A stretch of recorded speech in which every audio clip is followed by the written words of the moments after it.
پھر بھارت کے حوالے سے جنگ نہیں مذاکرات چاہتے ہیں. آپ کو پتہ ہے اس سے پہلے بھی 1 سے 2 بار ہم لوگ ان کو مذاکرات کی پیشکش کر چکے ہیں لیکن خاطر خواہ جواب نہیں آیا. جو مودی سرکار ہے انہوں نے ایک ٹویٹ بھی کیا, اسرائیلیوں کا انہوں نے دفاع کیا اور بولا کہ بھی ہماری حمایت آپ کے ساتھ ہے. بدقسمتی سے یہی حال سارے مسلمان ملکوں کا ہے. ان کے آپس کے جب تک جھگڑے ختم نہیں ہوں گے, اندرونی طور پر جب تک ترقی نہیں ہوگی, تب تک وہ اسرائیل کا مقابلہ نہیں کر سکتے. اسرائیل ایک بہت چھوٹا ملک ہے اور لیکن اس کا آپ جی ڈی پی دیکھیں, اس کی سائنس اور ٹیکنالوجی میں اس کی جو ہے مہارت دیکھیں, وہ کہیں زیادہ ہے. ہم نہیں محمود قریشی جو کہ اپنا دورہ نیو یارک مکمل کرنے کے بعد آج شام کو اسلام آباد پہنچ رہے ہیں. انہوں نے پھر بھارت کے حوالے سے ان کی جانب سے کہا گیا کہ ہم جنگ نہیں مذاکرات چاہتے ہیں. آپ کو پتہ ہے اس سے پہلے بھی 1 سے 2 بار ہم لوگ ان کو مذاکرات کی پیشکش کر چکے ہیں لیکن خاطر خواہ جواب نہیں آیا.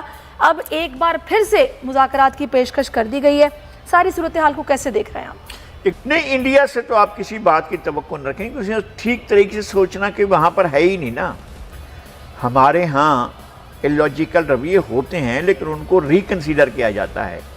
ہمارے ہاں پھر دوبارہ چیزوں کو سوچا جاتا ہے. آپ نے کہا کہ ہم انڈیا سے تعلقات نہیں رکھیں گے اور پوری قوم اس پر جب تک وہ پہلے والی پوزیشن پہ نہیں آئے گا. نہیں, وہی ہے نا, وہ نہیں جاتا ہے. پھر آپ نے کہا کہ نہیں, ہم اپنی ماضی کو دفن کر کے نئے سرے سے تعلقات قائم کرنا چاہتے ہیں. ہم کہتے ہیں کہ نہ آپ ماضی کو دفن کریں نہ انڈیا دفن کریں.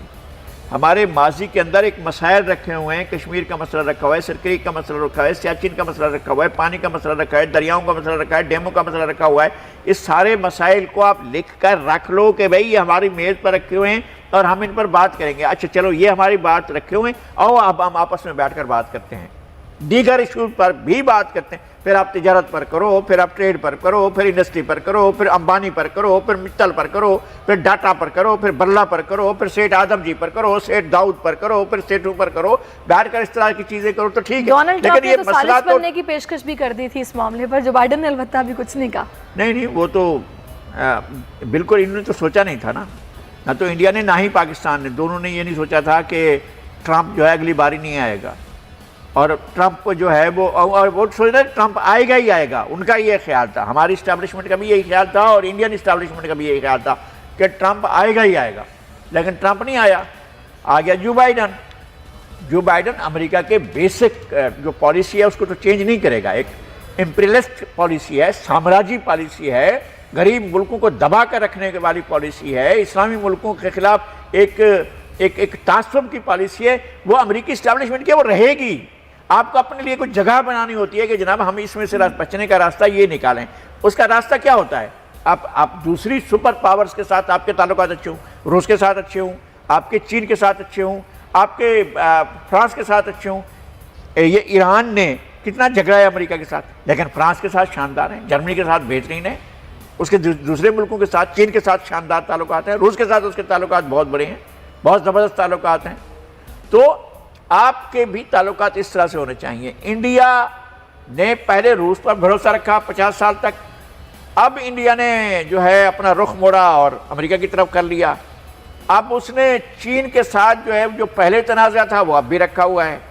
کبھی پہلے بھی لڑائی ہوتی تھی, اب بھی لڑائی ہوئی ہے. آج سے 60 سال پہلے ان کے درمیان بڑی چپکلش ہوئی, بڑی جنگ چھڑی.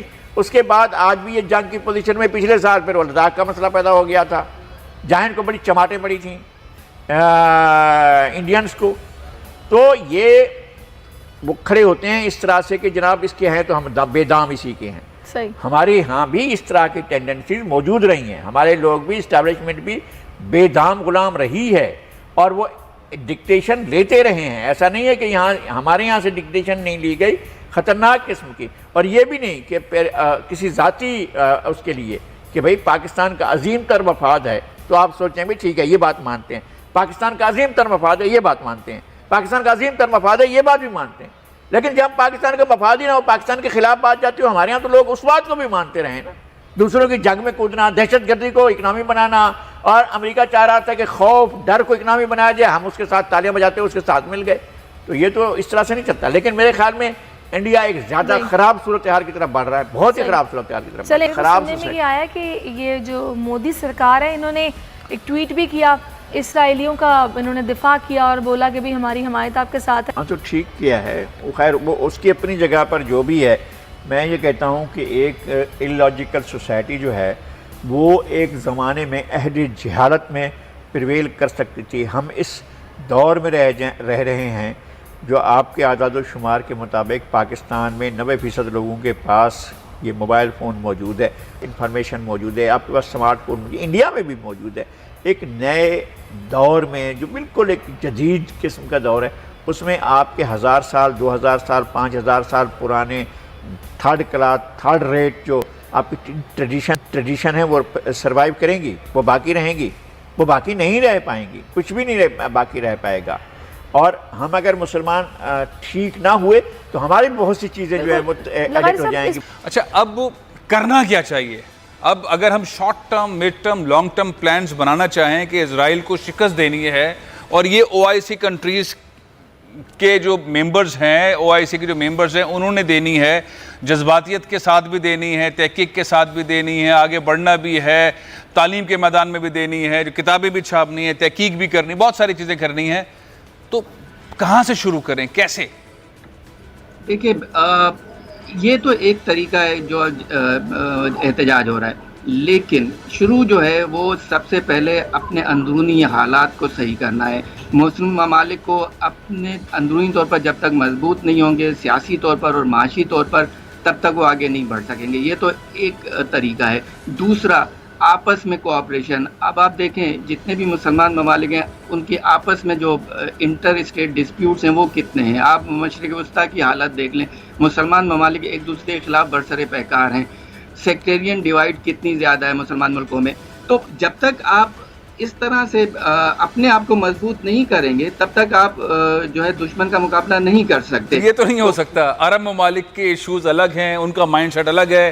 UAE کے اندر اس وقت دنیا کی سب سے بڑی ٹورزم کی کیمپین چل رہی ہے, اردو میں جسے کہتے ہیں چلو چلو اسرائیل چلو, اس طرح کی بڑی انہوں نے اشتہاری مہم جو ہے وہ شروع کی ہوئی ہیں. ایسی صورتحال میں جب عرب ممالک کا مائنڈ سیٹ الگ ہے, کچھ مسلمان کنٹریز کا مائنڈ سیٹ الگ ہے اسرائیل سے متعلق, وہاں یہ ہوگا کیسے؟ اور اندر جمہوریت آنا, پاکستان کا حال دیکھ لیجئے اور مسلم ریاستوں کا حال دیکھ لیجئے, یہ چیزیں کیسے ٹھیک ہوں گی؟ یہ تو short term mid term long term plan میں کہیں پر بھی ٹھیک ہوتی نظر نہیں آ رہی. جی, بدقسمتی سے یہی حال سارے مسلمان ملکوں کا ہے. ان کے آپس کے جب تک جھگڑے ختم نہیں ہوں گے, اندرونی طور پر جب تک ترقی نہیں ہوگی, تب تک وہ اسرائیل کا مقابلہ نہیں کر سکتے. اسرائیل ایک بہت چھوٹا ملک ہے, اور لیکن اس کا آپ GDP دیکھیں, اس کی سائنس اور ٹیکنالوجی میں اس کی جو ہے مہارت دیکھیں, وہ کہیں زیادہ ہے. ہم نہیں مقابلہ کر سکتے. چلیں یہاں مقابلہ نہیں کر سکتے تو اب اگر ہم دوسرے سائٹ پر جائیں کہ ہم ٹھیک ہے اپنے ملکوں کو ٹھیک نہیں کر سکتے, جمہوریتیں نہیں لا سکتے, اپنے اندر وہ توانائی کریٹ نہیں کر سکتے, معیشت مضبوط نہیں کر سکتے, لیکن ہم کیا نعرے لگا کے, جھنڈے پھیلا کے اور غصہ کر کے کرتے رہیں گے, یا اقوام متحدہ کی اس قرارداد کو پش کر کے کوئی ایسا فارمولا نکال سکتے ہیں کہ ہم سارے کنٹریز امریکہ کی جانب دیکھیں, اس سے ریکویسٹ کریں یا اسے ڈیمانڈ کریں اور اس قرارداد کے اوپر عمل درآمد کروا دیں, اسرائیل کو پیچھے دھکیل دیں, کوئی ایسا فیصلہ کر دیں, فلسطینی ریاست بنوا دیں؟ جتنے ترقی یافتہ ممالک ہیں جو انفلوئنشل کنٹریز ہیں وہ بھی آپ کی اس وقت سنیں گے جب آپ اندرونی طور پر مضبوط ہوں گے. بدقسمتی سے ایسا نہیں ہے. ہم امریکہ کو انڈر پریشر لا سکتے ہیں اگر ہم اجتماعی سوچ کے ساتھ آگے بڑھیں. ایسا نہیں ہے.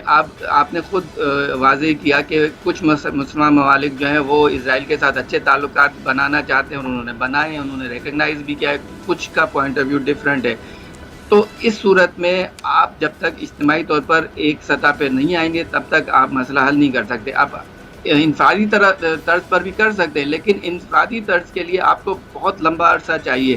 اس کے لیے تو اس کا مطلب یہ ہوا کہ نعیم صاحب مستقل مزاجی کی ضرورت ہے, اور ہمیں کوئی ایسا راستہ فی الحال نظر نہیں آ رہا سوائے اس کے کہ چند عرصے کے بعد پھر اسرائیل فلسطینیوں پر حملہ کرے 3-4 سال کے بعد. یہ ابھی بھی کر سکتا ہے, ہمارے پاس اس کے علاوہ کوئی آپشن نہیں ہے. جی, حقیقت یہی ہے. آپ پچھلے 70 سال کی تاریخ اٹھا کر دیکھ لیں, یا ایون اس سے پہلے کی بھی تاریخ اٹھا کر دیکھ لیں, مسلمان ممالک کے جو آپس کے جھگڑے ہیں, آپس کے جو ڈفرینسز ہیں, اس کی وجہ سے فلسطین کا مسئلہ